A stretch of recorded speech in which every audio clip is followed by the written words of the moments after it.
Welcome to Radha channel. ನೋಡಿ friends, ನಾನು ಇವತ್ತು ಟೊಮೆಟೊ ಗ್ರೇವಿ ಮಾಡಿ ತೋರಿಸ್ತಾ ಇದ್ದೆ. ಅದಕ್ಕೆ ಫಸ್ಟು ಟೊಮೆಟೊ ಕತ್ತರಿಸಿ ಇಟ್ಕೊಂಡಿದ್ದೆ. ಇದನ್ನೀಗ ಮಾಡೋದು ಹೇಗೆ ಅಂತ ತೋರಿಸ್ತೇನೆ. ತೆಂಗಿನೆಣ್ಣೆ ಹಾಕಂತ ಇದ್ದೆ,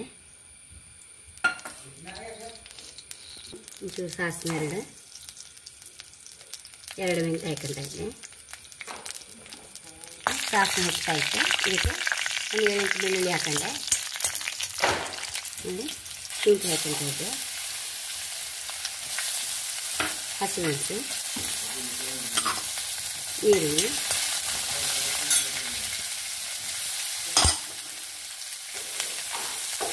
ಒಂದು ಸ್ವಲ್ಪ ಫ್ರೈ ಮಾಡ್ಕೊಂಬ.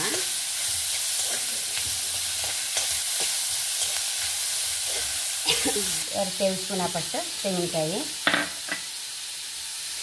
ಒಂದು 6 ಕತ್ತರಿಸಿ ಇಟ್ಕೊಂಡು ಗೇರ್ ಬೀಜ ಒಂದು ಸ್ವಲ್ಪ, ಒಂದು ಟೇಬಲ್ ಸ್ಪೂನ್ ಹಾಕಷ್ಟು,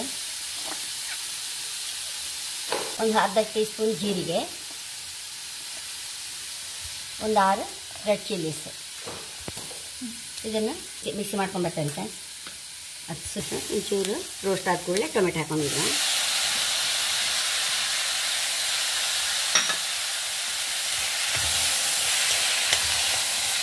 ಸ್ವಲ್ಪ ಸಾಫ್ಟ್ ಆಗುವಷ್ಟು ಅಷ್ಟೊತ್ತು ಮಿಕ್ಸಿ ಮಾಡ್ಕೊಂಬರ್ತೇನೆ ಫ್ರೆಂಡ್ಸ್. ಟೊಮೆಟೊ ಸಾಫ್ಟ್ ಆಯಿತು.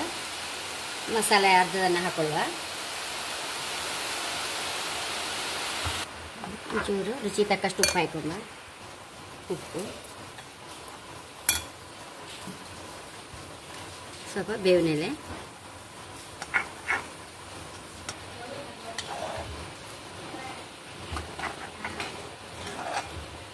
ಫ್ರೆಂಡ್ಸ್. ಒಂಚೂರು 1-2 ಕುದಿ ಬರಲಿ ಫ್ರೆಂಡ್ಸ್. ಆಗಿದೆ ನೋಡಿ, ಗ್ರೇವಿ ಲಾಯಕ್ ಎಷ್ಟು ಹೈ ಕ್ಲಾಸ್ ಆಗಿದೆ. ಇದಕ್ಕೊಂಚೂರು ಲಿಂಬೆಹಣ್ಣು ಹಿಂಡ್ಕೊಂಬ.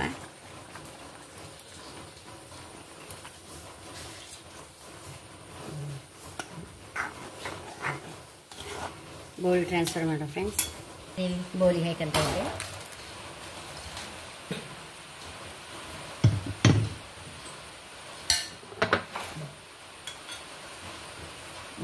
ಎಷ್ಟೋ ರುಚಿಯಾದ ಟೊಮೆಟೊ ಗ್ರೇವಿ ರೆಡಿಯಾಗಿದೆ. ಚಪಾತಿಗಾಗಲಿ, ಪೂರಿಗಾಗಲಿ, ಅನ್ನಕ್ಕೆ ಸಹ ಹೈ ಕ್ಲಾಸ್ ಆಗುತ್ತೆ ಫ್ರೆಂಡ್ಸ್. ದೋಸೆಗೆ ಮಾಡಿ ಇಟ್ಕೊಂಡ್ರೆ ಎಲ್ಲದಕ್ಕೂ ಆಗುತ್ತೆ, 1-2 ದಿವಸ ಹೈ ಕ್ಲಾಸ್ ಆಗಿದೆ ಫ್ರೆಂಡ್ಸ್. ಹಾಗೆ ನನ್ನ ಚಾನಲ್ ಇಷ್ಟ ಆದರೆ ಸಬ್ಸ್ಕ್ರೈಬ್ ಮಾಡಿ, ಲೈಕ್ ಮಾಡಿ, ಕಾಮೆಂಟ್ ಮಾಡೋದು ಮರಲೇಬೇಡಿ. Thank you.